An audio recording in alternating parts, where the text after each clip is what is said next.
Our Eastern Pacific cruise continued with a flight to Honolulu, where we joined the Norwegian Spirit for the first leg of the cruise around the Hawaiian Islands. We explored Oahu, Kaui, Hawaii Big Island, and Maui, where we took the road to Hana.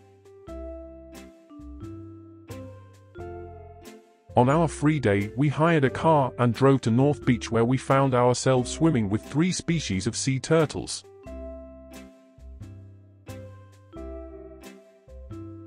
The turtles seemed to be as interested in us as we were in them. This was a little worrying, as wardens were on patrol to make sure we did not touch the turtles.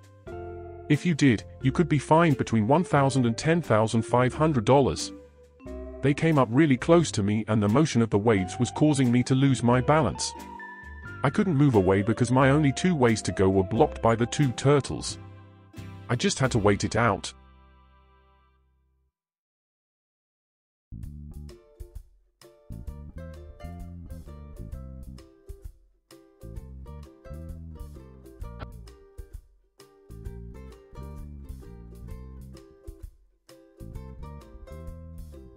Eventually they decided to swim away, which was as hard for them as it was me. I managed to make my escape from them, with the contents of my wallet still intact.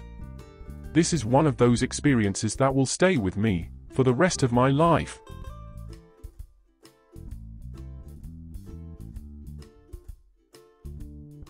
The place we found these turtles was Awioio Beach. For lunch, we stopped at the shrimp trucks at Kahuku. Prices were good, and the food was tasty.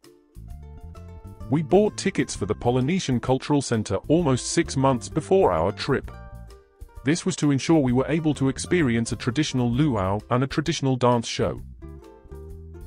The centre is owned and run by the Church of Jesus Christ of Latter-day Saints, better known as the Mormon Church. The church established the Brigham Young University in Oahu in 1955. In 1963, they opened the Polynesian Cultural Centre in its grounds, and the students at the university were able to work there to pay for their education. Students from all the Polynesian islands come here to learn. The centre is based around a lagoon, with 6 of the Polynesian islands represented in their own separate area. Each area has indigenous students from the islands to perform traditional dances and display traditional handicrafts.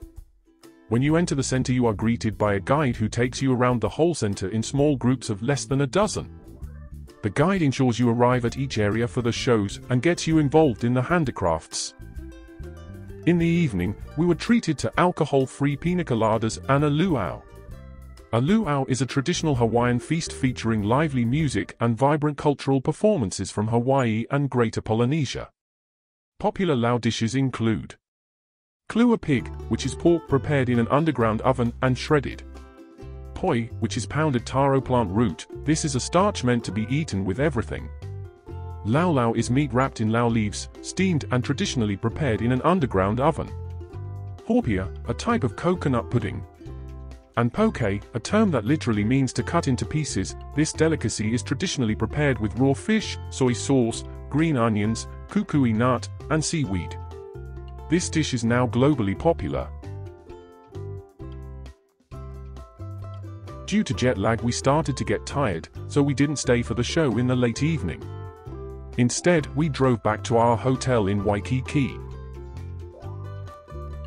On embarkation day, we had a pre-booked breakfast at Duke's, which is world famous for its iconic beachfront location, honoring the legendary Hawaiian surfer Duke Kahanamoku. It is renowned for its delectable culinary offerings, live music, and its embodiment of the authentic aloha spirit, making it a must-visit destination for both locals and tourists. The buffet-style, all-you-can-eat, delicious breakfast was really good value at $25 per person.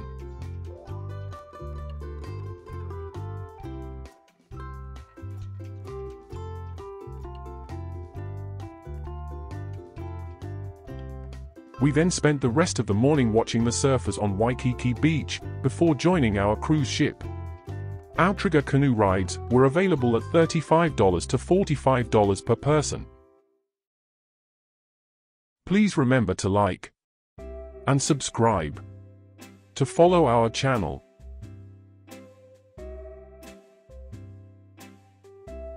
We were welcomed onto the Norwegian Spirit with a fresh lei. These are made from a flower called melia, also known as plumeria or frangipani. After leaving Oahu, we sailed overnight to Kaui. Once again we hired a car for the day. After collecting the car we went to visit Wailua Falls. Our next stop was just past Kukui'ula Beach where we witnessed the Spouting Horn, which is a blowhole on the dramatic rocky coastline. We then drove on up to Waimea Canyon, which was astounding. Nothing prepared us for the enormity of this natural landmark. The colors of the rock strata and vegetation were amazing to see. Waimea Canyon, on Kauai's west side, is described as the Grand Canyon of the Pacific.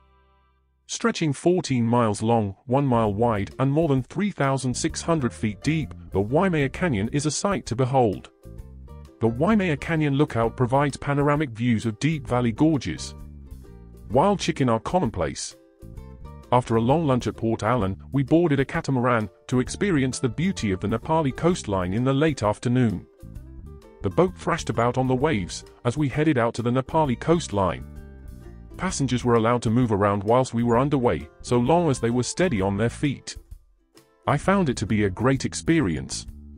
Margot, my wife, was a little nervous though, and some passengers took badly. We weighed anchor for about half an hour to eat our poke lunch. Beer, wine, and soft drinks were provided for the duration of the tour.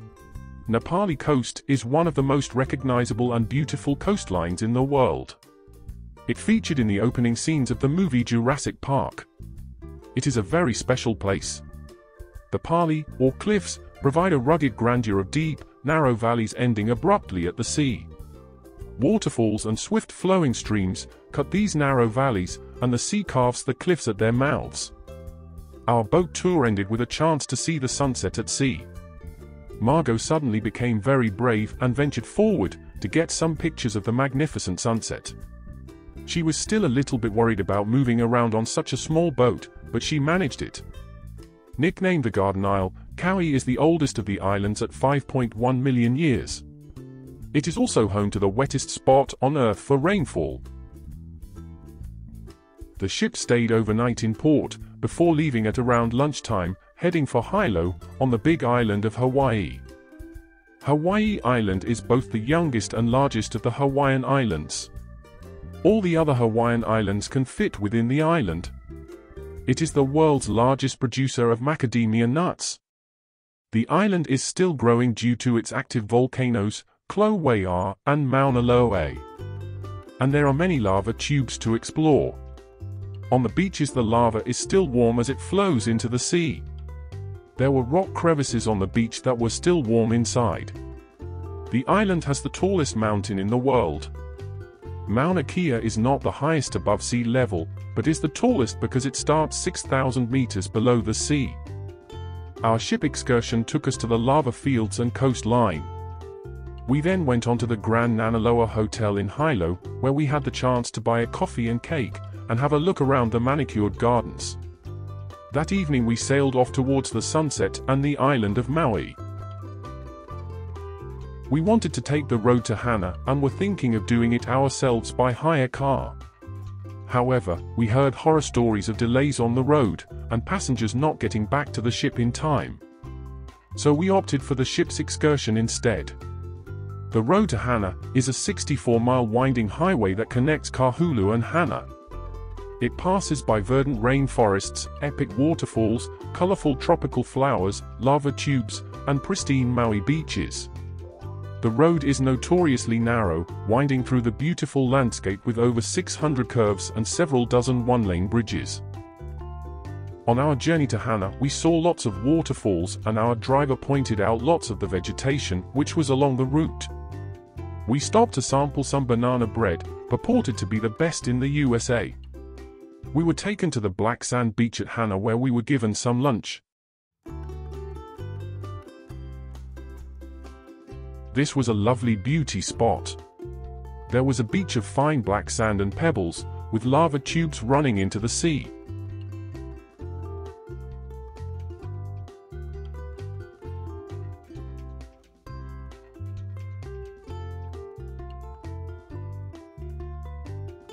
On our way back, our driver told us that the traffic had not been too bad, so there would be time for us to go for a swim at one of the waterfalls. Yours truly had a wonderful time swimming under the plume of water. We arrived back to the ship in time to see an outrigger canoe race before setting sail into the sunset for our 6-day crossing of the Pacific Ocean. If you haven't subscribed yet, please click our logo. Thanks.